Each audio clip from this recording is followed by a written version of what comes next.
Hello guys. मैं आप लोगों का दोस्त वंश खथुरिया स्वागत करता हूं आप लोगों के अपने यूट्यूब चैनल पे जिसका नाम है वीकेस केमिस्ट्री। और आज की वीडियो है थोड़ी स्पेशल क्योंकि अराउंड आज की वीडियो में हमारा जो चैप्टर है वो ख़त्म हो जाएगा। आज का जो हमारा टॉपिक है वो बेसिकली है इलेक्ट्रॉनिक कॉन्फ़िगरेशन के बारे में हमें पढ़ना है, कैसे हम इलेक्ट्रॉनिक कॉन्फ़िगरेशन लिखते हैं। ठीक है, बच्चे कहेंगे हमने 9th-10th में पढ़ा है बट यहाँ पर थोड़ा अलग वे है। उससे पहले हमें कई रूल्स पढ़ने हैं और इलेक्ट्रॉनिक कॉन्फ़िगरेशन पढ़ने के बाद एक दो छोटे छोटे टॉपिक्स हैं स्टेबिलिटी से रिलेटेड, वो भी हमें पढ़ने हैं। ठीक है, वो आपके एनसीईआरटी में लास्ट में दिए हुए हैं। ठीक है, हम लोग उन्हें भी करेंगे और चैप्टर को एकदम अच्छे से फोड़ डालेंगे और फिर देखो मजे करना चैप्टर कंप्लीट। तो बिना वक्त जाया करते हुए चलिए आज की वीडियो हम स्टार्ट करते हैं।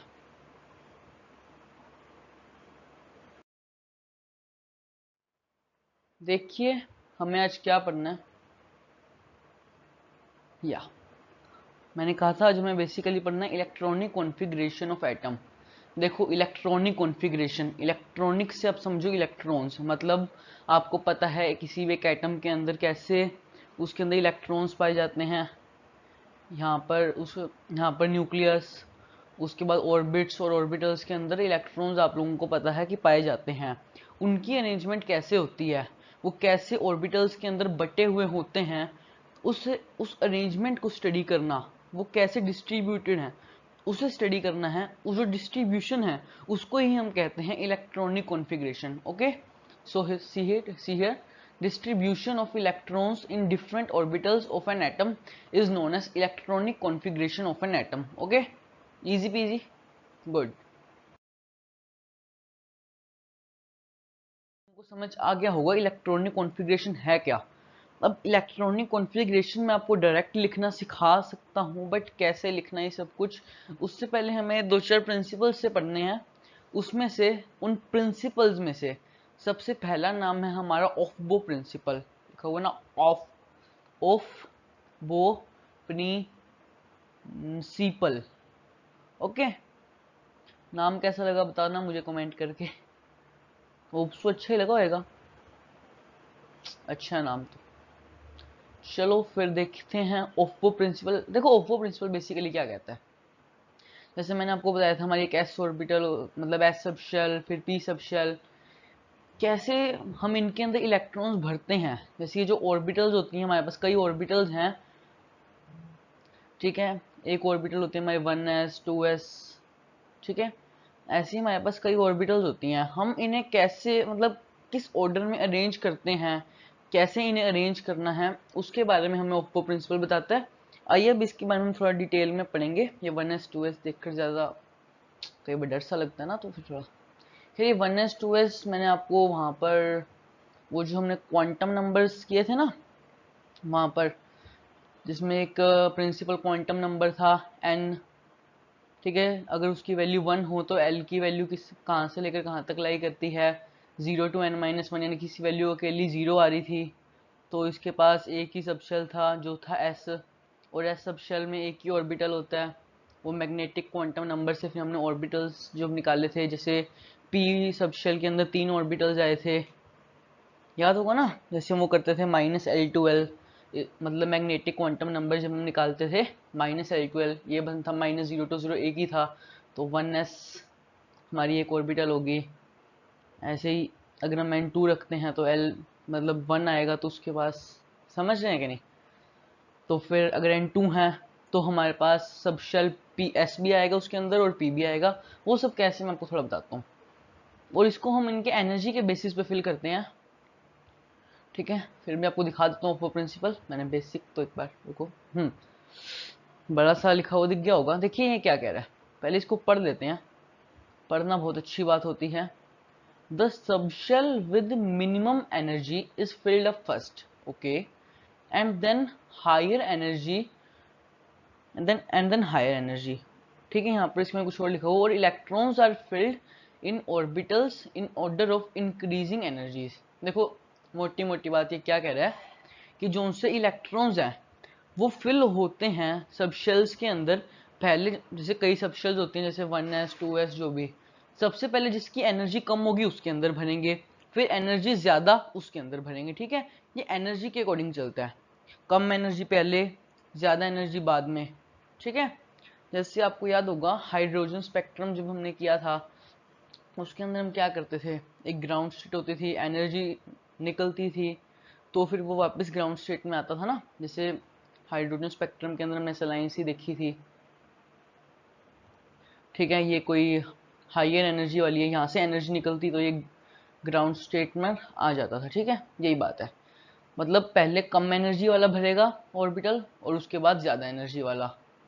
ओके, तो एक चीज मतलब प्रिंसिपल बड़ा सिंपल है, किस ऑर्बिटल के अंदर में कैसे भरना है, पहले कम एनर्जी वाली सबशेल भरो और उसके बाद ज्यादा एनर्जी वाली, ऐसे ऑर्डर चलता जाएगा, ठीक है। इसके लिए हमें एक चीज दी थी, ठीक है, वो पुराना ओफो प्रिंसिपल का बेस तो समझ आ गया होगा ना। गुड। देखो यहाँ पर एक बड़ी अच्छी सी लाइनें सी बनाई हुई हैं, ठीक है। आपको क्या करना है, ऐसे 1s 1s 1s लिखना है, जैसे यहाँ पर आपको स्ट्रक्चर दिख रहा है वैसा लिख लो, ये बस एनर्जी ऑर्डर बताने के लिए है। ओके, क्या होता है देखो, ये सब कुछ हमने लिख लिया, 1s, आओ आप यहाँ से रहो, फिर एक बैक जाओ, फिर ऐसे आओ जैसे मैं बना रहा हूँ, फिर ऐसे, ठीक है, फिर ऐसे, समझ रहे हैं, बस घूमना है। देखिए क्या है, मैं आपको बेसिकली बता रहा हूँ, यहाँ पर सब कुछ लिखा तो हुआ है, ऑर्बिटल्स हमारी S P D F, ये प्रिंसिपल क्वांटम नंबर 1 2 3 4 5 6 जो भी, ठीक है। चूंकि अगर N2 है तो उसमें L की वैल्यू 1 आती है तो हमारा 2p एग्जिस्ट करता है। अगर हम मान लो n की वैल्यू 1 लेते हैं तो उसके पास p सब शेल तो होता ही नहीं है, जैसे हमें पता है, वो क्वांटम नंबर में हमने समझा ही था, ठीक है। वो सब कैसे वो आपको पता है, अब मैं आपको बेस बताता हूँ। देखो क्या है, ये रूल के अकॉर्डिंग हमें एनर्जी ऑर्डर के लिए ही है, ये कुछ कहने आपको ऐसे से स्ट्रक्चर बनाना है और क्या करना है, आपने यहाँ से स्टार्ट होना चाहिए, ऐसे एरो से लगा दो सिंपल, यहाँ से आना है, फिर बैक जाना है, फिर देखो यहाँ पर बनाया हुआ है ना मैंने 1s 2s 2p, ये बेसिकली एनर्जी ऑर्डर बताएगा हमें और कुछ नहीं। ऑर्बिटल्स होती कौन कौन सी है, 1s 2s 2p, ये सब हमें अच्छे से पता है। Okay, that's not a thing to worry about. देखिए गाइज, बात है कि हम ऑर्बिटल्स लिखते कैसे हैं, ठीक है। आपको मैंने लास्ट वीडियो में क्वांटम नंबर वाले में बताया था कि अगर n1 लिख रहे हैं तो उसके लिए L0, और L0 का किस ऑर्बिटल के लिए होता है, S के लिए, ठीक है। तो इसको हम एज ए एक ऑर्बिटल बना के हमें कैसे आगे हम दर्शाएंगे, वो हम बनाते हैं 1s। ओके, अगर हम कर ले आगे इसको मैग्नेटिक क्वांटम नंबर ना देखें, हम कैसे इसको लिख रहे हैं एक बार, ठीक है। चलो s की तो वैसे ही एक ही होती है वैल्यू, जैसे इसका मैग्नेटिक क्वांटम नंबर तो 0 ही आता है, तो इसके पास एक ही ऑर्बिटल है s, ठीक है। और अगर हम n लेते हैं 2, ठीक है, उसके लिए l की वैल्यू लाई करती है, मतलब l की वैल्यू आती है 0 और 1, है ना। वो मैंने आपको लास्ट लेक्चर में समझाया था कैसे, नहीं पता तो पहले पुरानी वीडियो देखो, ठीक है। L की वैल्यू 0 तो यानी कि इसके पास S सब शेल भी है, और 1 यानी कि इसके पास P सब शेल भी है ना। तो इसके पास जो होंगी ऑर्बिटल्स उसे हम लिख सकते हैं, पहले आपको लिखना है देखो NL की फॉर्म में लिखना है, बेसिकली मैं आपको बताता हूँ, वो ऊपर लिख रहा हूँ मैं, देखो N और L, ठीक है। पहले जो सा उसका प्रिंसिपल क्वांटम नंबर होगा वो लिख लो, और उसके बाद जो भी उसका अजीमुथल क्वांटम नंबर होगा वो लिख लो, ठीक है। जैसे यहाँ पर हम SP की फॉर्म में हम अजीमुथल क्वांटम नंबर की वैल्यू जब 0 और 1 आ रही है तो 0 के लिए हमारा S सब शेल आता है और 1 के लिए P सब शेल, ठीक है। तो अगर N की वैल्यू 2 है तो हमारे पास दो तरह की सब शेल्स हैं, दो तरह की सब शेल्स बनती हैं, S और P। तो मतलब जब हमारा प्रिंसिपल क्वांटम नंबर 2 होगा तो हम ऐसे दो सबशेल्स लिख सकते हैं, 2s और 2p। Okay, and the case for 3, ये आपको बताना बहुत ज़रूरी है। n अगर हम 3 लेते हैं तो l की वैल्यू 0 to n-1, यानी कि 0 1 2। ओके, तो इसकी आएंगी S P D, P D, ठीक है। तो हर एक के आगे 3 3 लगा दो कि इसके पास ये ऑर्बिटल्स ही हैं जो भी। ओके, होप सो आप लोग ये समझ पा रहे होंगे। अगर 4 लेते हैं तो 0 1 2 3, और जो 0 1 2 3 लिखेंगे तो L की वैल्यू 3, तो हमारे पास सबशेल आएगी F, ठीक है। और हमारे पास बेसिकली अभी 4 ही सबशेल्स हैं, SPDF, ठीक है। अभी हम भरते तो ज़्यादा डी तक ही हैं, ठीक है। आ सकते हैं आपको और भी क्वेश्चंस, बट अभी हम बेसिकली डी तक ज़्यादा भरते हैं। हमारे लिए भी एक नई चीज़ होती है, बच्चों के लिए काफ़ी, ठीक है। मतलब ऑर्बिटल्स कौन कौन सी होती हैं आपको पता चलेगी, 1s 2s 2p। Okay, perfect.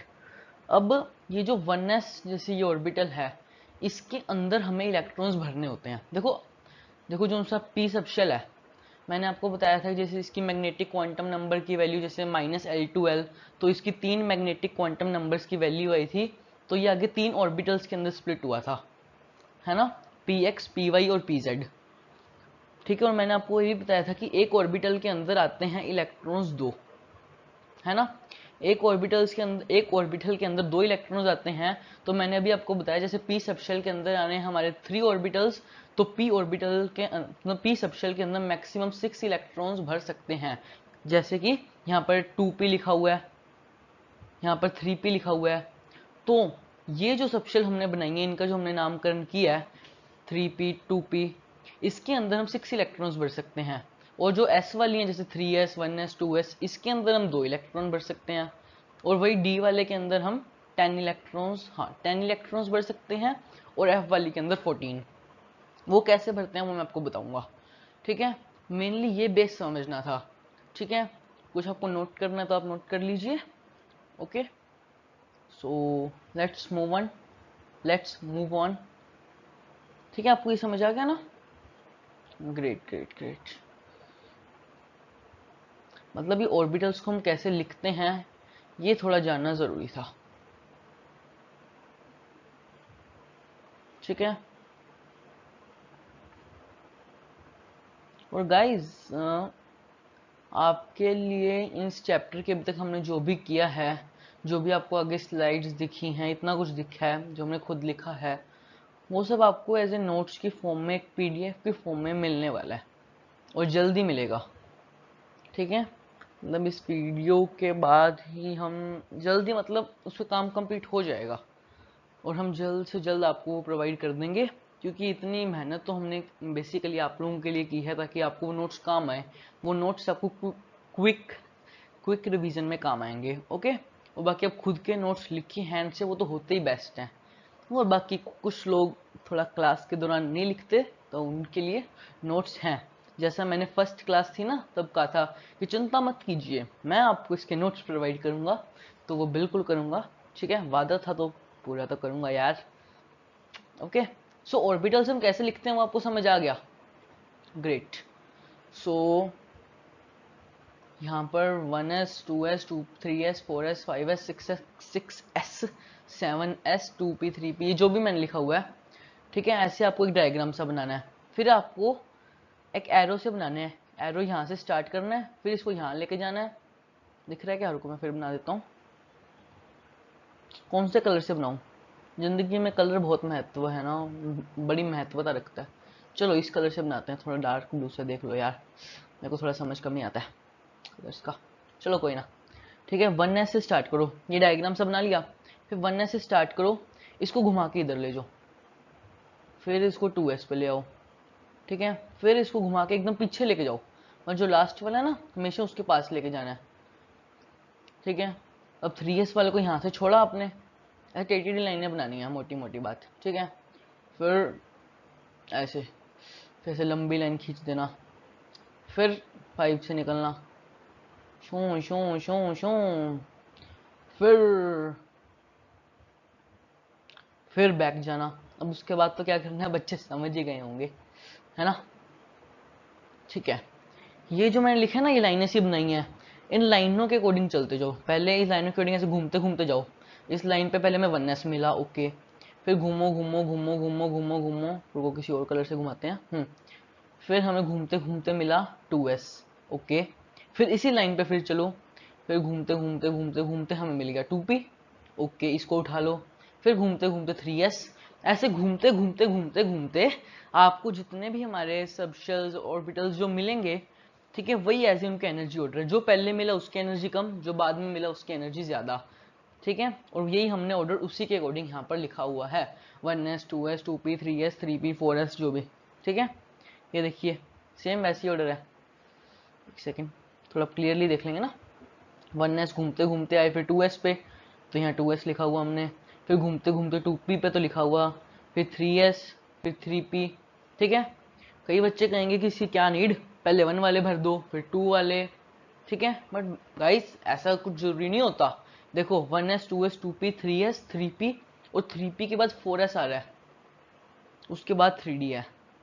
तो क्योंकि 4s की एनर्जी 3d के कंपैरेटिवली कम होती है, और वो कैसे होती है वो थोड़ा बहुत आगे हम अब इसको इसके बारे में डिस्कस करेंगे। एनर्जी ऑर्डर निकालने के बारे में एक चीज़ और सीखेंगे। ये तो बेसिक से डायग्राम के थ्रू मैंने आपको बता दिया, ठीक है। अब एग्जाम में इतना बड़ा डायग्राम बनाने का टाइम हर एक के पास नहीं होता, हर एक के पास क्या किसी के पास नहीं होता। एग्जाम को 5-6 घंटे मस्ती मार के नहीं देना होता, कम ही टाइम मिलता है। तो ये ऑर्डर आप चाहें तो आप प्रैक्टिस करोगे इलेक्ट्रॉनिक कॉन्फ़िगरेशन की, आपको याद हो जाएगा। बेसिकली हम यूज़ तो 3D 4P तक ही होता है, ज़्यादातर तो 3D तक की हो जाता है काम। ओके, तो फिर चलो, ठीक है। एनर्जी ऑर्डर हमने बता दिया आपको कि हमें इसके अंदर फिल करने हैं। ओके,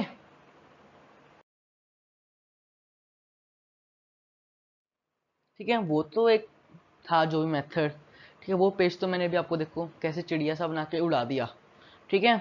बट हम एनर्जी कैसे निकालते हैं उसके लिए एक रूल है जिसका नाम रखा गया है N+L रूल। जैसा इसका नाम वैसा इसका काम, बताना इसने एनर्जी है, ठीक है। अभी आपको सामने लिखा हुआ दिख रहा होगा, ठीक है, N+L रूल, ठीक है। इसमें N+L यानी कि प्रिंसिपल क्वांटम नंबर और अजीमुथल क्वांटम नंबर को ऐड ही करना है, ठीक है। देखो क्या लिखा हुआ है, subshell with lowest N+N value N+L value is filled up first, यानी कि जिसकी N+L वैल्यू कम है उसको पहले फिल करना है। और में क्या पढ़ा था कि जिसकी एनर्जी कम है उसे पहले फिल करना है, यानी कि दोनों को रिलेट करवाना हूं, यानी कि जिसकी N+L वैल्यू कम है उसकी एनर्जी भी कम है, ठीक है। यानी कि N+L वैल्यू बढ़ती जाएगी तो एनर्जी बढ़ती जाएगी। ओफबो में हमने कहा था कि एनर्जी ऑर्डर के अकॉर्डिंग करना है, उसके लिए कोई छोटा सा डायग्राम हमने देख लिया था, छोटा बड़ा डायग्राम जो कहना कह लो, ठीक है। वो हमने डायग्राम देख लिया था। अब वो एनर्जी ऑर्डर हमें कैसे निकालना है, बेसिक तो यहीं से करेंगे ना। और अगर मान लो दो सबशेल जिनकी भाई N+L वैल्यू सेम आ सकती है, ठीक है, जिनकी N+L वैल्यू सेम आ गई, तो वो सबशेल जिसकी N की वैल्यू कम होगी वो पहले भरा जाएगा। ओके, जैसे कि यहाँ शायद लिखा होगा, चलो कोई ना, 3p है, 3p के लिए हमारे N की वैल्यू क्या है 3, ठीक है। और L हम क्या भरते हैं वैसे 0 to N-1, है ना, सॉरी मतलब हाँ, L की वैल्यू हम भरते हैं 0 to N-1, ठीक है। तो हमारे मतलब 3 के अंदर कौन कौन सी हमारी L की वैल्यूज आ सकती हैं, 0 1 2, ठीक है। 3 आ सकती हैं तो हम 3 लिख दें, नहीं नहीं सॉरी सॉरी जो सा पी सबशेल है उसके लिए तो L की वैल्यू 1 होती है ना। देखो चाहे आप N की वैल्यू जो मर्जी रखो 1 2 3 4 जो भी, जो S और P हैं उनकी अजीमुथल क्वांटम नंबर की वैल्यू वही रहेगी, जैसे L की 0 P की 1 D की 2 और F की 3, ये फिक्स्ड ही रहनी है। और P के लिए यानी कि अजीमुथल क्वांटम नंबर की वैल्यू 1, तो इसके N+L की वैल्यू आ गई 4। और अगर मैं 4s का लूँ, मैं 4s अगर मान लो लेता हूँ, तो वो बनेगा ऐसे s की जैसे 0 होती है, तो ये बनेगा 4 + 0, आंसर इसका भी 4 आएगा, ठीक है। तो N+L वैल्यू 2 की सेम आ गई, तो इसमें N 3 के लिए छोटा है तो एनर्जी हम 3p की कम मानेंगे, तो इसको हम पहले भरेंगे, जैसे यहाँ पर ऑर्डर में शायद है 3p4s, है ना, ग्रेट। तो यहाँ पर हमने कई ऑर्बिटल्स की मैंने निकाली हुई है N+L वैल्यू। ओहो, ठीक है, ये देखो गाइस, आपको मेरे ख्याल से देखो जैसे 1s है, 1 + 0 1 2 3 ऐसी n+l वैल्यू बढ़ती जा रही है और हम उसके अकॉर्डिंग हमें एनर्जी ऑर्डर मिल गया। मतलब हमें इलेक्ट्रॉन्स किन में पहले फिल करना है, किन में बाद में फिल करना है, हमें ये पता चल गया।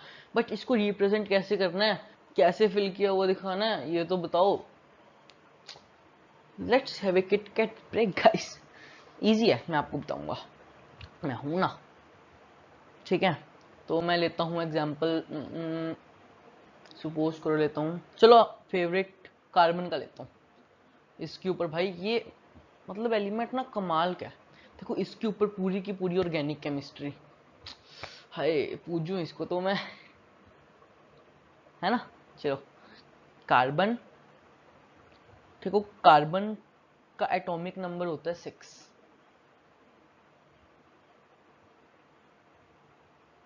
6 होता है। ठीक है, तो हमारे पास हम इलेक्ट्रॉन्स कैसे फिल कर सकते हैं, देखो हम इलेक्ट्रॉन्स कैसे फिल करने में को बता देता हूँ पहले। ठीक है, देखो जैसे 1s है, ठीक है, एस के अंदर कितने इलेक्ट्रॉन्स आ सकते हैं, 2, तो इसकी एज ए पावर करनी है 2, बस सिंपल ये इसकी रिप्रेजेंटेशन है। जैसे 2p के अंदर कितने आ सकते हैं, 6, मतलब मैक्सिमम इतने आ सकते हैं, कम ज़्यादा इससे चलेंगे। मतलब मैं 2p 7 नहीं लिख सकता कि भाई 6 2p के अंदर आगे पूरे, उसके बाद मुझे 3s पे जाना पड़ेगा। बट अगर मान लो मेरे पास इलेक्ट्रॉन थोड़े कम रह गए तो मैं 2p 5 लिख सकता हूँ, बट 2p 7 नहीं लिख सकता। मतलब 2p के अंदर मैक्सिमम 6 इलेक्ट्रॉन आ सकते हैं। ठीक है, ये नहीं कि 6 हमें चाहिए ही चाहिए, हम मैक्सिमम इतने आ सकते हैं। ओके, जैसे आप 9th 10th में पढ़ते थे 288 ऐसे लिखते थे। जैसे सोडियम की 281 पे रुक जाते थे ना, भर तो आप उसमें 8 ही सकते थे, पर 281 में रुक जाते कि उसके अंदर मैक्सिमम 8 आ सकते हैं। ठीक है, यहाँ पर सिंपली हम उसे जो उसमें आप 288 कर लें, n की वैल्यू तक पढ़ते हो थोड़ा, तो हम आगे इसको थोड़ा और अच्छे से आगे जो स्प्लिट करें वो कैसे आगे बटा हुआ है। जैसे क्वांटम नंबर हमें सब कुछ बताती हैं, पूरा का पूरा क्वांटम नंबर जो है वो हमें पूरा का पूरी लोकेशन बताते हैं बेसिकली किसी इलेक्ट्रॉन की। ठीक है, तो कैसे फिल करना है वो तो पता चल गया ना। ठीक है, इसके अंदर हमें बेसिकली 6 इलेक्ट्रॉन्स फिल करने हैं, मोटी मोटी बात। ठीक है, तो कर देते हैं फिल। ठीक है, वो एनर्जी ऑर्डर लिख रहा हूँ मैं 1s। ठीक है, 1s पहले, उसके अंदर 2 इलेक्ट्रॉन्स। ओके, जगह है हमारे पास अभी 2s। ठीक है, उसके अंदर भी 2 इलेक्ट्रॉन्स भर दिए, अभी भी मैं 2 इलेक्ट्रॉन्स पड़े हैं 2p। इसके अंदर 6 इलेक्ट्रॉन्स आ सकते हैं, बट अभी हमारे पास 4 तो भर दिए, 2 ही की जगह 2 है, 1s 2 2s 2 2p 2। तो ये हमारी कार्बन की इलेक्ट्रॉनिक कॉन्फ़िगरेशन हो गई। कितना सिंपल था। ऐसे हाइड्रोजन की बता दो, उसके पास तो होते ही एटॉमिक नंबर 1 है, तो 1s1, मतलब जितने इलेक्ट्रॉन्स ऐसे उसके अंदर भरते जाओ भरते जाओ भरते जाओ। ये हमारे पास ऐसे डब्बे से दिए हुए हैं, खाने दिए हुए हैं, उनके अंदर में ठूसने हैं इलेक्ट्रॉन्स। ओके, अब कोई थोड़ा बड़ा एग्जांपल लेते हैं। जैसे कि मैं एग्जांपल लेता हूँ सोडियम का। देखिए इजी है ना इलेक्ट्रॉनिक कॉन्फ़िगरेशन, ये अच्छा सा टॉपिक था, बस थोड़ा लास्ट से में है, इसको तो स्टार्टिंग में पढ़ाने का मन करता है। 11 इसका एटॉमिक नंबर, तो भरता हूँ मैं 1s2 2s2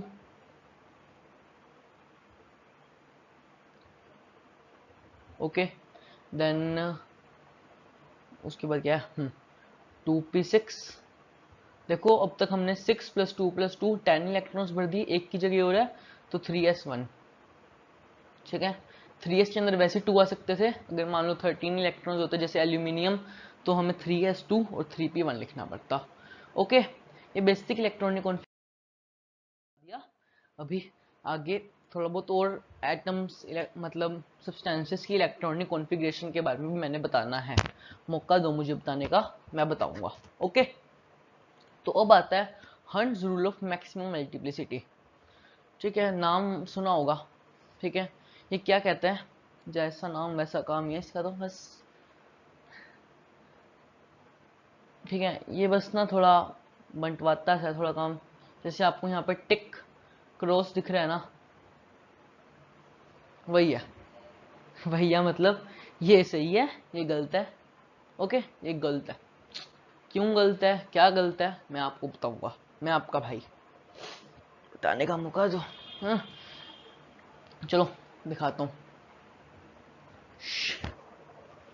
The pairing of electrons in atomic orbitals of subshell will not start until of same subshell will not start until each orbital is occupied singly with parallel spin. Okay यहाँ पर थोड़ा लगता है लिखने में गड़बड़ी होगी, कोई बात नहीं. The pairing of electrons in atomic orbitals of subshell will not start until of same subshell, नहीं ठीक लिखा सर. चलो देखो अब मेरे मन की फीलिंग समझो. देखो सेम सबशेल यानी कि अगर मैं पी ले रहा हूँ, कई बार एक सबशेल के अंदर ज्यादा एटॉमिक ऑर्बिटल्स होती हैं, लगभग हर एक के अंदर ही होती हैं, बस एस के अंदर नहीं होती. ठीक है, एस के पास एक ही होती है. जैसे पी है उसके पास होती हैं, जैसे मैं इसको ऐसे बॉक्सेस के रूप में बना रहा हूँ, उसके अंदर होती हैं 3 सबशेल्स, सॉरी 3 ऑर्बिटल्स. मतलब पी सबशेल के अंदर 3 ऑर्बिटल्स के अंदर डिवाइड होता है और एक ऑर्बिटल दो दो इलेक्ट्रॉन्स ले सकता है. ठीक है, सपोज करो मेरे पास इस पी ऑर्बिटल के अंदर भरने के लिए आ गए हमारे पास इलेक्ट्रॉन 3 आ गए. ठीक है, चलो 3 छोड़ो, 2 ले लो एक बार. ठीक है, पहले बेसिकली हम क्या करेंगे, ये भरेंगे. अगर मान लो और कोई इलेक्ट्रॉन हुआ तो ऐसे 3 इलेक्ट्रॉन भरने हैं तो ऐसे भर देंगे. ठीक, क्या लिखा आपको समझ आ रहा होगा ना. जैसे मैंने स्पिन क्वांटम नंबर में बताया था आप लोगों को कि इलेक्ट्रॉन्स पैरेलल स्पिन के रूप में ऐसे भरे जाते हैं. जैसे ये बॉक्स है एक ऑर्बिटल के अंदर, ठीक है, अगर एक इलेक्ट्रॉन यहाँ पैरेलल, एक इलेक्ट्रॉन इधर जा रहा है तो दूसरा इलेक्ट्रॉन ऊपर जाएगा.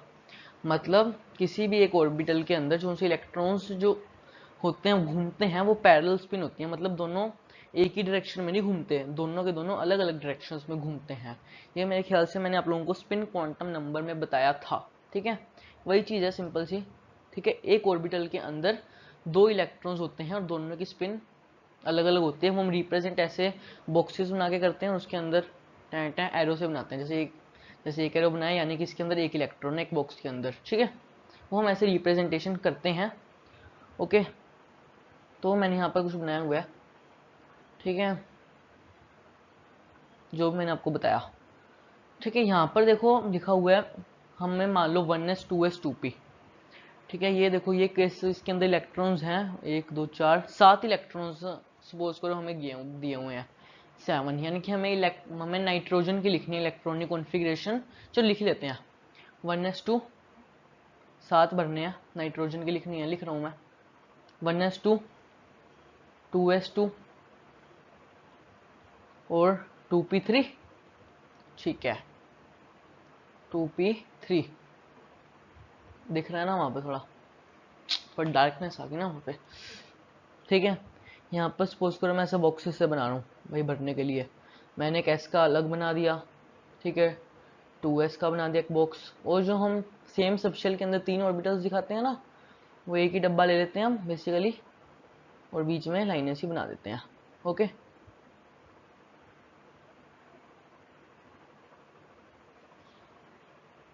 परफेक्ट. ठीक है, मैंने ऐसे डब्बे से बना दिए. ठीक है, 1s के अंदर 2 इलेक्ट्रॉन भरने से भर दिए भाई पैरेलल स्पिन. 2s के अंदर भर दिए. अब 2p आगे 3 में डिवाइड आ जाता है, वो हमें इनके अंदर शो करना पड़ता है जब हम ऐसे बॉक्सेस की फॉर्म में रिप्रेजेंटेशन करते हैं. ठीक है, तो मैंने यहाँ पर एक भर दिया, 2 इलेक्ट्रॉन भर दिए और यहाँ पर. तो इस वे में जो हम इलेक्ट्रॉन भरते हैं ये गलत है. कहते हैं अगर सेम सबशेल है तो हम ये इलेक्ट्रॉन पेयर कर रहे हैं ना, पेयरिंग तब तक स्टार्ट नहीं होगी जब तक सारे ऑर्बिटल भर नहीं जाते. समझ रहे हैं, यानी कि ये वाला इलेक्ट्रॉन उठा के यहाँ रखो, ये वाला जैसे ऊपर मैंने सही बनाया हुआ है, समझ रहे हो. यानी कि पहले भरते जाओ, पहले सिंगली भर दो सारे के सारे जो उनसे सेम सबशेल कहते हैं, सिंगली भरो. उसके बाद मान लो कोई चौथा इलेक्ट्रॉन और आ रहा है तो उसके साथ ऐसे पेयरिंग बनाओ ना. इनका क्यों दिमाग खराब कर रहे हो. पहले सबको सिंगली अपना अपना कमरा दो, खुले खुले सोए भाई. हमारे 2p वाले घर में तो बहुत जगह है, क्यों पहले शेयरिंग करनी. ठीक है, ये शेयरिंग में बिलीव नहीं करते. 1s 2s के पास तो मजबूरी है, शेयरिंग भी 2 की कर सकते हैं बस. अब रूम्स खाली हैं तो नो प्रॉब्लम. ओके, और ये जो हम 3 लिख रहे हैं, जैसे मैंने आपको बताया कि n+l की वैल्यू से हमें एनर्जी के बारे में पता चलता है. जो 2p है, ये तो 2p है ना, इसके जो 3 ऑर्बिटल्स हैं इन सब की एनर्जी सेम है, क्योंकि इनके n+l की वैल्यू सेम है तो इनकी एनर्जी सेम है. और जिनकी एनर्जी सेम होती है उन्हें हम कहते हैं, लिख देता हूँ एक बार, डी जनरेट ऑर्बिटल्स। भाई स्पेलिंग स्पूलिंग का देख लेना, ठीक है, इंग्लिश में इतना वो था नहीं ना स्ट्रॉन्ग, मतलब डी जनरेट ऑर्बिटल्स कहते हैं इनको हम, ठीक है। डी जनरेट ऑर्बिटल्स मतलब हम ऐसे डिफाइन कर सकते हैं, जो उनसे डी जनरेट ऑर्बिटल्स होंगे उनके अंदर पहले इलेक्ट्रॉन सिंगली फिल होंगे, उसके बाद जाके पेयरिंग शुरू होगी। आगे शायद मैं आपको और एग्जाम्पल लिखे हुए हैं, ये देखिए, बोरॉन 2p1, ठीक है, जैसे इसकी होती है इलेक्ट्रॉनिक कॉन्फ़िगरेशन, ठीक है, 1s2 2s2 2p1, ठीक है, 1s2 और 2s2 पूरे भर दिए, 2p के अंदर है एक कार्बन के अंदर, हमने यहाँ पर नहीं लिखा हमारा इलेक्ट्रॉन, वहां पर जाके लिखा है, ओके, कि भाई हमने पेयरिंग तब तक स्टार्ट करनी नहीं है। एक सेकेंड, ठीक है, ये वाला यहाँ पर ऐसे नहीं लिख सकते भाई, ये रॉन्ग है, तो हमें अलग ऑर्बिटल के अंदर लिखना होगा। नाइट्रोजन 2p3 अभी आपको दिखा के आया हूँ, और ऑक्सीजन 2p4, ठीक है, 3 भर दिए, फिर भी एक इलेक्ट्रॉन हमारे पास p ऑर्बिटल में भरने के लिए बचा है, तो हमने ऐसे शो कर दिया। आगे समझ में? ग्रेट, बच्चे बड़े समझदार हैं, ठीक है। तो आगे गाइस, रूल्स में आपका बेसिकली एक पॉलीज एक्सक्लूजन प्रिंसिपल ही रह गया, तो उसको भी डिस्कस कर ही लेते हैं, ठीक है, इजी है, इसके बारे में आपको पता है। An orbital can accommodate maximum 2 electrons with opposite spins, बस। जैसे कि इसकी थोड़ी मैंने रिप्रेजेंटेशन लिखी हुई है, इसको तो आपको अच्छे से आता है। जैसे अगर हम एन की वैल्यू 2 लेते हैं, तो उसके लिए एल की वैल्यू आ सकती है 0 या फिर 1, ठीक है, उसके अंदर मैं इलेक्ट्रॉन्स भर रहा हूँ, ठीक है। अगर एल की वैल्यू 0 यानी कि एस सब शेल, यानी कि एस सब शेल, तो उसके अंदर एम की वैल्यू भी 0 0 ही आएगी, मतलब 0 ही आएगी। तो हम उस एस वाली के अंदर 2 इलेक्ट्रॉन्स भर सकते हैं, एक की स्पिन मान लो +1/2, तो दूसरे की -1/2, ये मिला रहे 2s, और दूसरा, तो टोटल तो सब शेल में 2 ही होगी ना। और अगर हम एल की वैल्यू अगर मान लो 1 ले रहे हैं, ठीक है, तो इसके अंदर आ सकती हैं टोटल हमारी 6 ऑर्बिटल्स, ठीक है, 6 ऑर्बिटल्स, यानी कि हर एक ऑर्बिटल अपने 2 इलेक्ट्रॉन्स ले रहे हैं अपोजिट स्पिन्स के, ओके, ऐसे यहाँ पर मैंने लिखा हुआ है, ओके, परफेक्ट, ग्रेट, ठीक है। तो यहाँ पर आ गया होगा आपको समझ में, अगर एल की वैल्यू 1 है तो एम की वैल्यूज कैसे एल के लिए वेरी करती हैं। तो 2p ऑर्बिटल बन गया, हर एक हमारा जो है ऑर्बिटल, उसके अंदर +1/2 -1/2 इलेक्ट्रॉन्स भर भर के टोटल हमने 6 इलेक्ट्रॉन्स भर लिए, ठीक है। तो टोटल हम एक बार प्रिंसिपल क्वांटम नंबर देखो, ये सबके लिए 2 ही चल रहा है, ठीक है, यानी कि इस 2 प्रिंसिपल क्वांटम नंबर के लिए हम S के अंदर 2 भर सकते हैं और P के अंदर 6, तो टोटल हम एक शेल में N वाली के अंदर 8 भर सकते हैं, okay, great. I hope so Pauli's exclusion principle आप लोगों को अच्छे से समझ आ गया हो। अब पॉलीज एक्सक्लूजन प्रिंसिपल हो गया, तो इलेक्ट्रॉनिक कॉन्फ़िगरेशन के लिए जो भी हमारे थे प्रिंसिपल्स वो हमने एक बार कर लिए, तो उसके लिए एक बार खुद के लिए जोरदार तालियां आप लोगों ने कर लिए, चलो तालियां होगी। अब इलेक्ट्रॉनिक कॉन्फ़िगरेशन हम करते हैं। सबसे पहली हमारे प्राण जो हमें देती है, यानी कि हमारी ऑक्सीजन, वो आपको सामने दिख रही होगी बड़े प्यार से, देखिए गाइस। सबसे पहले बताइए कौन से कलर से मैं अपना पेन उठाऊं, रेड चलेगा, चलो डार्क रेड लेते हैं, ठीक है, डार्क रेड, ठीक है, ओके। ऑक्सीजन के बारे में हमें थोड़ा बहुत पढ़ना है, ओके,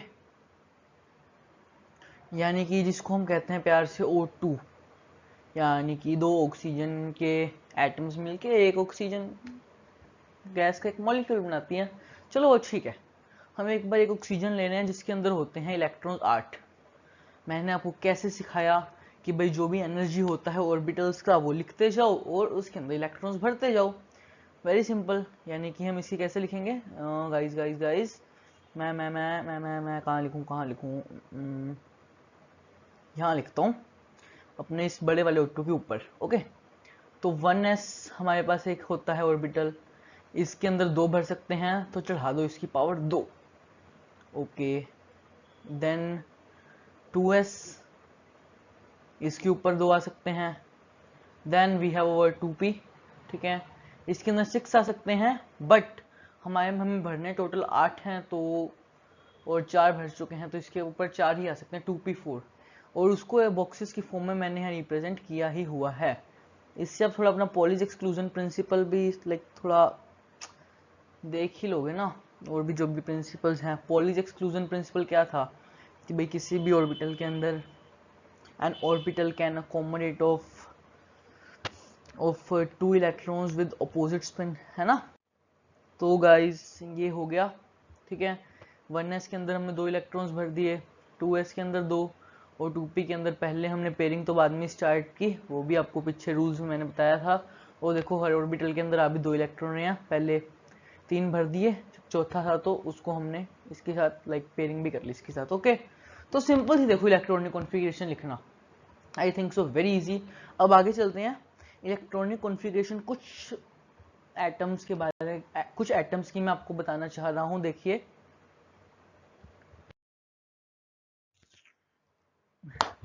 ओके, कुछ एलिमेंट्स की।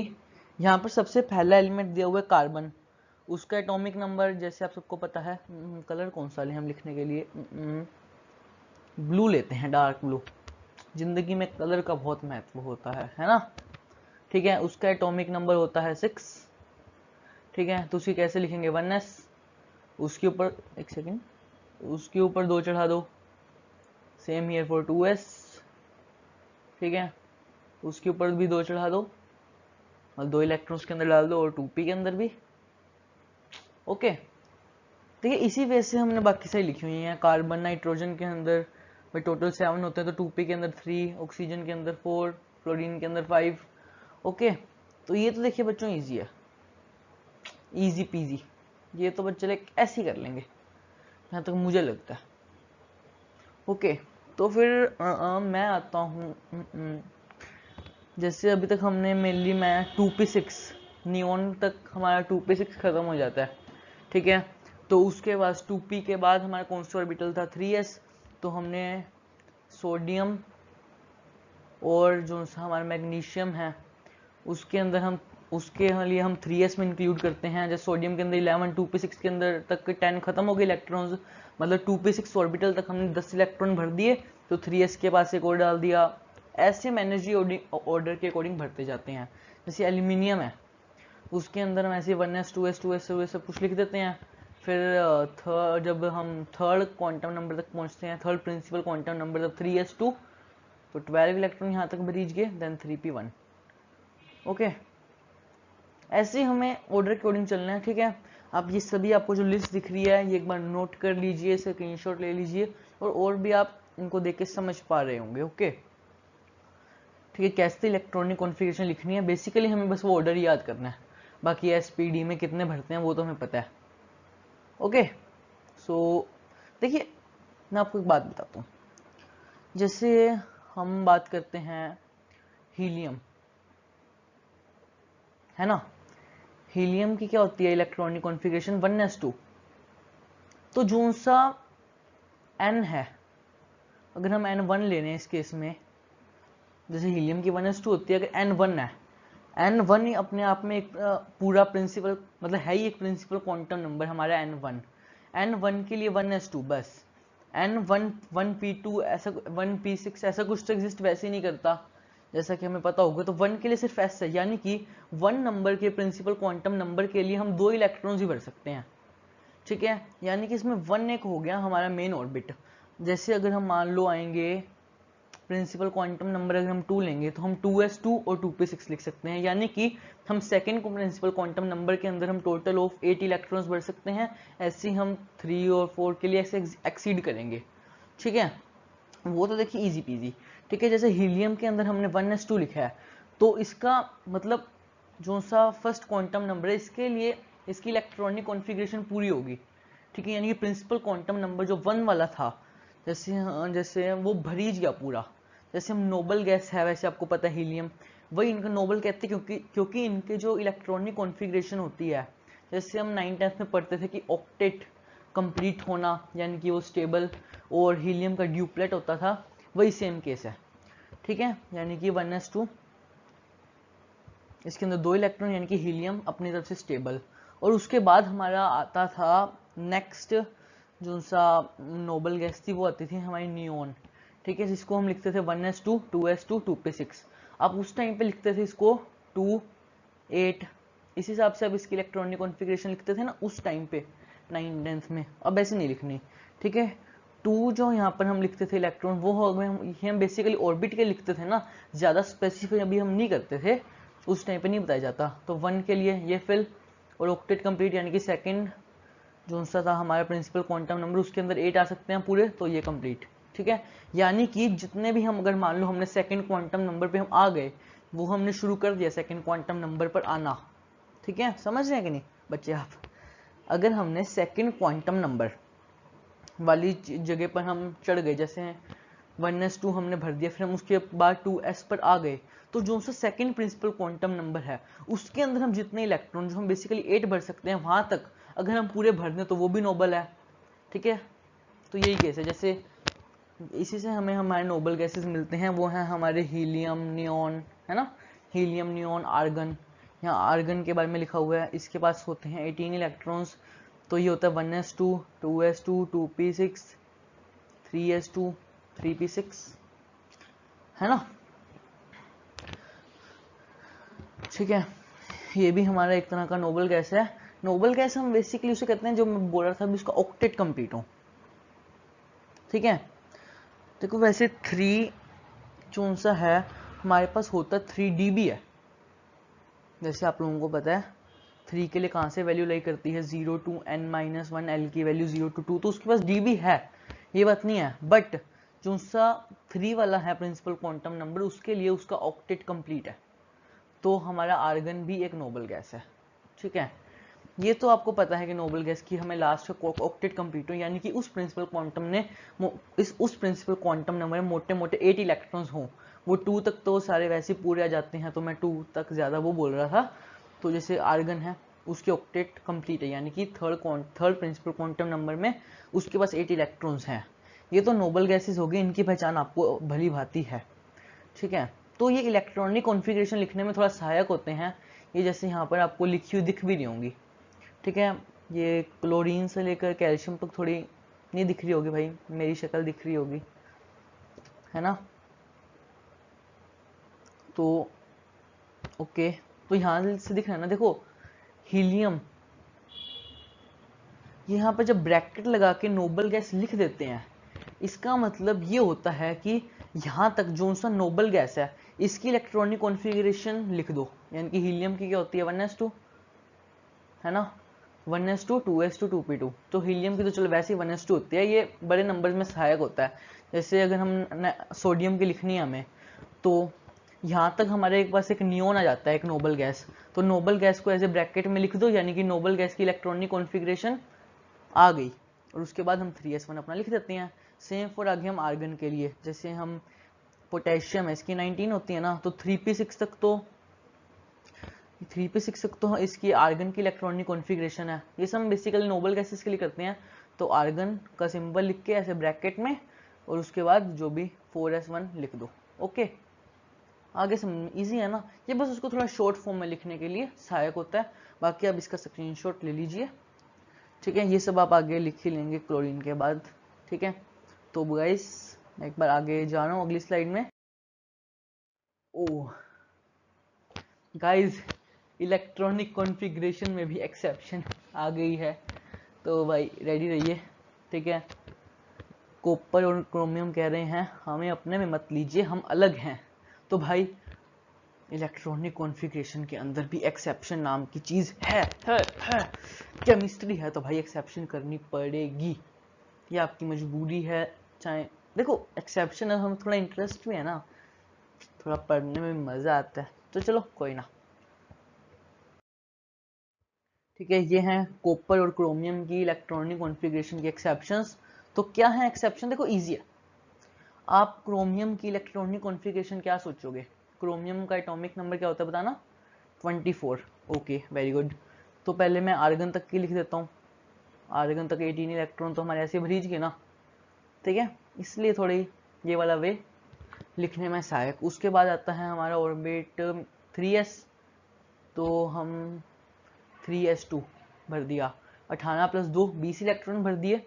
उसके बाद 4d, भाई वो याद करो पीछे का ऑर्डर, 4d4, ठीक है। इसकी इलेक्ट्रॉनिक कॉन्फ़िगरेशन ये होनी चाहिए as per the rules which we have studied, okay. और वैसे मैं आपको कॉपर की बता दूं तो, ठीक है, उसकी भी आर्गन, और कॉपर का एटॉमिक नंबर मैं आपको बता दूं वो होता है 29, ठीक है। तो argon 3s2 then 4d9, okay. So nothing much typicalness I think so guys, है ना।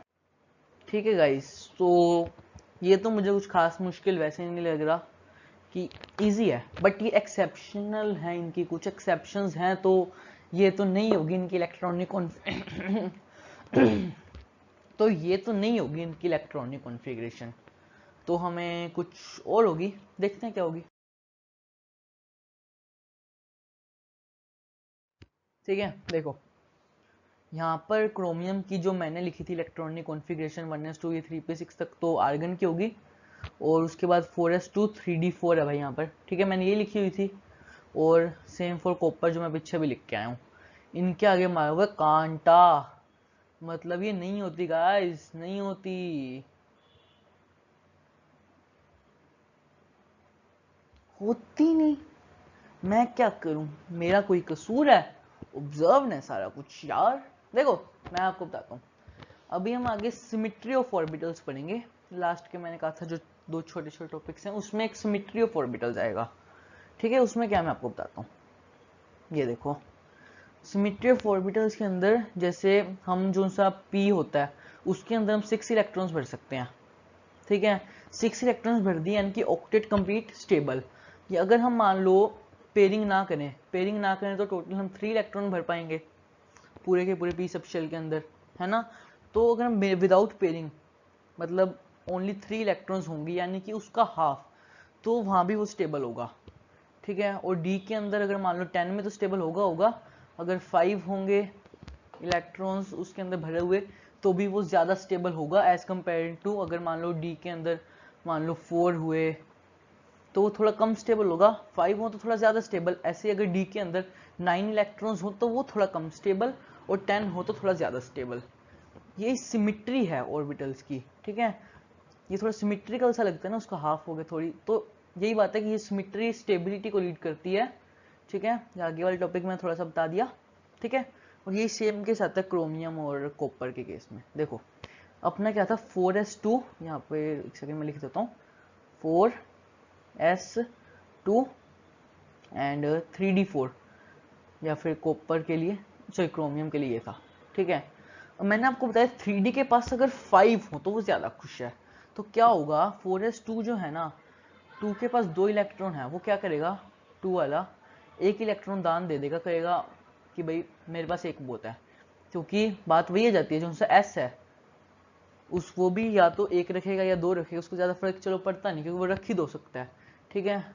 तो 3D के पास 5 पहुंच गए, अगर वो एक 3D को दान दे देगा, टोटल 6 ही रहेंगे 4s और 3D के अंदर, पहले 2+4 था 1+5, ठीक है। बट 3D को 5 मिलने से वो स्टेबल हो गया थोड़ा सा ज़्यादा कंपैरेटिवली। और same case for z is equal to 29, ठीक है। हम 4s टू 3D 9 लिखते थे तो वो 4s 1 कर लेगा, एक अपने को दे देगा, और 3D को एक इलेक्ट्रॉन और दे देगा, तो 3D के पास टोटल 10 हो जाएंगे, ठीक है। तो पहले इसमें थे अराउंड 9+2, मतलब 4s और 3D के अंदर कॉपर के केस के अंदर 2 + 9 11, अब हमने कर दिया 1 + 10। वो 4s वाले एक इलेक्ट्रॉन 3D को दे देगा ताकि 3D का ऑक्टेट कंप्लीट हो जाए और वो स्टेबल हो जाए। जस्ट ये स्टेबिलिटी के लिए इनकी ओरिजिनल इलेक्ट्रॉनिक कॉन्फ़िगरेशन ऐसी होती है, ठीक है। तो ये एक्सेप्शन था, देखो कुछ ज़्यादा लंबा चौड़ा एक्सेप्शन था नहीं, तो डोंट वरी यार, बेसिक से हैं, आराम से करेंगे मज़े से, ठीक है गाइस। अब आगे के जो दो छोटे छोटे टॉपिक्स हैं, देखो सिमेट्रिकल डिस्ट्रीब्यूशन ऑफ इलेक्ट्रॉन्स बता दिया। It is a well known fact that symmetry leads to stability, ठीक है। द कंप्लीटली फिल्ड और half filled subshells have symmetrical distribution of electrons in them and therefore more stable, जो बता के आया अभी आपको पीछे कि कॉपर के केस में या क्रोमियम का केस लूँ तो उसका हाफ फील्ड मतलब 3D के अंदर हाफ फील्ड कितना होगा, उसके 5 इलेक्ट्रॉन चाहिए, तो वो सिमेट्री के लिए 4s उसको दे देता है। यानी कि जो सा D है उसके पास 5 हो तो ज़्यादा स्टेबल, 10 हो तो है ये स्टेबल, यानी कि हाफ फिल्ड या फुली फिल्ड हो उसके पास इलेक्ट्रॉनिक कॉन्फ़िगरेशन, तो उसे हम कहेंगे सिमेट्रिकल डिस्ट्रीब्यूशन ऑफ इलेक्ट्रॉन्स, जिसके कारण स्टेबिलिटी इंक्रीज होती है। ओके तो गाइस अब इजी था ना ये टॉपिक, ठीक है, ये टॉपिक बड़ा इजी था, मैंने कहा था अब नेक्स्ट टॉपिक आ गया, ठीक है। देखो क्या होता है, मैं आपको बताता हूँ। मैं यहाँ पर कुछ बना रहा हूँ डब्बे से, ठीक है, सपोज करो डी के अंदर मैं 5 बना रहा हूँ, 1 2 3 4 5, ठीक है। सारे के सारे अगर सिंगली फिल्ड है, ठीक है, हमने करने सिंगली फिल्ड है, ठीक है, ये भी सिंगली फिल्ड है, मैं एक लाइन से रिप्रेजेंट कर रहा हूँ, तो क्या होगा, कोई भी एक एटॉमिक ऑर्बिटल है, ठीक है, सबकी एनर्जी पता से हमको सेम ही है, बताया था डीजनरेट ऑर्बिटल्स होते हैं, तो ये अपनी पोजीशन इसके साथ एक्सचेंज कर लेता है, वैसे ही अंदर पड़े पड़े ना एक घर में रूम एक्सचेंज कर लेते हैं, समझे, ठीक है। ये इसके साथ कर सकता है, ये इसके साथ भी कर सकता है, ये सब फर्स्ट वाला इसके साथ भी कर सकता है, इसके साथ भी कर सकता है, यानी कि ये अपनी पोजीशन एक्सचेंज कर सकते हैं। और जब ये पोजीशन एक्सचेंज करते हैं थोड़ा थकते होंगे, एनर्जी निकलती होगी, और ये एक वेल नोन फैक्ट है कि अगर एनर्जी ज़्यादा है तो स्टेबिलिटी कम, और एनर्जी कम है तो स्टेबिलिटी ज़्यादा, यानी कि energy is inversely proportional to stability, ये एक वेल नोन फैक्ट है, ठीक है। अगर हम एक्सचेंजेस ज़्यादा होंगे तो ऑब्वियसली बात है एनर्जी घट रही है और स्टेबिलिटी बढ़ेगी, ये एक्सचेंज एनर्जी का टॉपिक है हमारा, ठीक है। ये भी 2 मिनट का टॉपिक है, बड़ा ईजी है, ठीक है। मैंने ऊपर डायग्राम से बनाए हुए हैं, समझ आपको आ गया, ठीक है। मैं रीड भी करता हूँ जो लिखा हुआ है, the energy is release during exchange process with in a subshell, okay, more the number of exchanges more will be the energy release, ठीक है। जब सारे ऐसे सिंगली फील्ड होते हैं तब वो थोड़ा एक्सचेंज कर सकते हैं। देखो इससे आपको सिमेट्री वाली बात का प्रूफ मिलेगा, ये डी ही है, ठीक है, डी ऑर्बिटल एक तरह से, उसके अंदर इस केस में 5 बने हुए हैं, ठीक है। तो इसके अंदर टोटल एक्सचेंजेस कितने होंगे, जो उनसे पहले वाले इलेक्ट्रॉन है वो आगे 4 के साथ एक्सचेंज कर सकता है, ठीक है। और ये वाला भी आपको तो कर तो 4 के साथ सकता है, बट ये जो एक्सचेंज करेंगे ना, जो इनके आगे लिखे हुए इलेक्ट्रॉन्स, मतलब ये सेकंड नंबर वाला डब्बा है ना, ये आगे वाले 3 के साथ ही करेगा एक्सचेंज, ये कोई कंडीशन है, ठीक है। तो इसके साथ ही टोटल 3 एक्सचेंजेस कर सकता है, फिर 2, फिर ये लास्ट वाला इसका 1 एक्सचेंज करेगा, तो टोटल एक्सचेंजेस हो जाएंगे 10। और वहीं अगर हम 4 इलेक्ट्रॉन्स भरेंगे तो एक्सचेंजेस ये पहले वाला कर पाएगा 3 एक्सचेंजेस आगे वालों के साथ, अगले वाला 2 और लास्ट वाला 1, तो टोटल एक्सचेंजेस आएंगे 6। और देख लो जिसके जो हाफ फील्ड है, ठीक है, उसके एक्सचेंजेस ज़्यादा हैं कंपैरेटिवली जिसके पास सिर्फ और सिर्फ 4 इलेक्ट्रॉन्स हैं, तो एक्सचेंजेस ज़्यादा स्टेबिलिटी ज़्यादा, और इसी से हमें सिमेट्री के बारे में पता चल गया। ओके गाइस, तो गाइस आपको एक्सचेंज एनर्जी और सिमेट्री, अब आगे कोई भी डाउट है तो भाई चैप्टर आज हो गया है क्लोज, ठीक है। यहाँ वीकेएस केमिस्ट्री मेरे द्वारा एक लिखी हुई थॉट है कि भाई कार्बन की तरह बनो, वर्सिटाइल बनो, और हर जगह अपनी प्रेजेंस दिखाओ, जहाँ भी आपको इंटरेस्ट है वहाँ दिखाओ कि हाँ मैं हूँ, ओके। तो फिर भाई कोई भी डाउट हो कमेंट सेक्शन में ज़रूर बताना, बाकी बच्चों को बेनिफिट मिले, और कोई भी डाउट कुछ क्वेश्चन प्रैक्टिस चाहिए तो मुझे ज़रूर बताना, मैं ज़रूर प्रोवाइड करूँगा, और इसके नोट्स आपको जल्दी मिल जाएंगे। तो तब तक के लिए बेटा बाय, एंड सब सेफ रहना और अपनी फैमिली को भी सेफ रखना, देन ओके बाय।